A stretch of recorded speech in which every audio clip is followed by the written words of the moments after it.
pájaro. Pam, pam, pam, pam, pam, pam, pam, pam, pam, pam.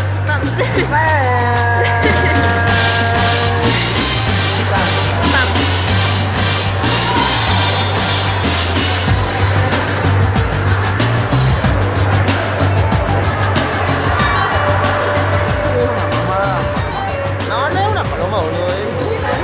Una lechuza. ¿Dónde pingo una lechuza vos? Bueno, ahora sí dijeron. ¿Cómo era un chacal? ¿Chacal? No. Ay, caca de paloma, la puta que la parió. Acá, mira, yo se la vi. ¡Ay! Puta, acércate, pelotudo. ¡Ay, cagazo! ¡Ay, cagazo! ¡Ya no te va a hacer nada! La mascota de la asociación. ¿Y quién es el buzo? Tommy la paloma. ¿Te has visto tu buzo? Le estoy poniendo nombre la paloma, va. No sé qué. Yo estaba con él. Yo estaba sacando esto por el tubo. Pobrecito. ¡Ey! ¿Qué hacen con mi buzo? ¿Quién te lo vio? Una hija de puta, vos no lo viste. Yo estaba sacando esto, vos viste que iba a eso. ¡No te va a hacer nada!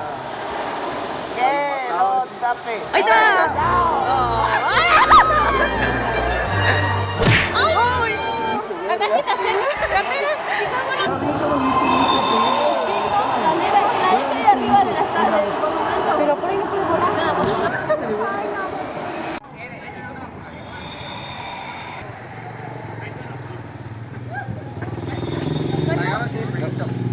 Mostrala. Entrevistas. Qué raro, yo lo rescaté. Mariquita. Los salvadores. Costó mucho, la verdad. Con mucho premio, hijo. Vuela, paloma de la libertad. Espera, que no veo un auto ya veo. Allá arriba en el. En la pista. ¿Pero allá? En el paso celeste, ponele. Quédate la, Pau. ¿Quién conoce a la gente que tiene gallina, boludo? Buena chica, siempre debe ser. No has de abrir tu corazón. Deja solito a ver si quiero volar. También digo que los cocineros. Pues ya se abrió.